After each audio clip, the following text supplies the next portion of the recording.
আসসালামু আলাইকুম প্রিয় বন্ধুরা, কেমন আছেন? সবাই ভালো থাকবেন। আপনাদের কাছে চাওয়া পাওয়ার কিছু নাই, ভিডিওটা লাইক কমেন্ট শেয়ার করবেন, বেশি বেশি শেয়ার করে পাশে থাকবেন, সবাইকে দেখার সুযোগ দিবেন। আমি আজকে একটা বড় উঁচু পাহাড়ের উপরে থেকে আপনাদেরকে নিচের দৃশ্যগুলো দেখানোর জন্য চেষ্টা করছি। দেখেন আপনারা, আপনাদের খুব ভালো লাগবে। এই দৃশ্যগুলা দেখে আপনাদের এই রমজান মাসে অনেক ভালো লাগবে।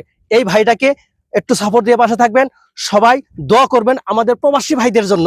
আমরা এই প্রবাস থেকে আমরা রুজি করে যাতে আমাদের ফ্যামিলিদেরকে সাপোর্ট দিতে পারি, সেই সাথে আপনাদের সাথে ভালোবাসা আদান প্রদান করতে পারি এবং আপনাদের পাশে থেকে আপনাদের সাথে বিনোদন দিতে পারি। তাই সবাই সবার জন্য দোয়া করবেন।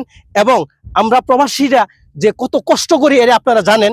শুধু প্রবাসীরাই যে কষ্ট বুঝে তাও না, আপনারাও আমাদের কষ্ট বুঝেন। তাই সবার কাছে দোয়া চাচ্ছি, সবাই দোয়া করবেন আমাদের জন্য। আমরা যেন আমাদের আশা পূরণ করে আমরা আমাদের ফ্যামিলিদের সাথে গিয়ে দুটো ডাল ভাত খেতে পারি। তাই সবার কাছে দোয়া প্রত্যাশী, সবাই দোয়া করবেন সবার জন্য, আমরা যাতে করে আমাদের ফ্যামিলিদেরকে সাপোর্ট দিতে পারি। আসসালামু আলাইকুম।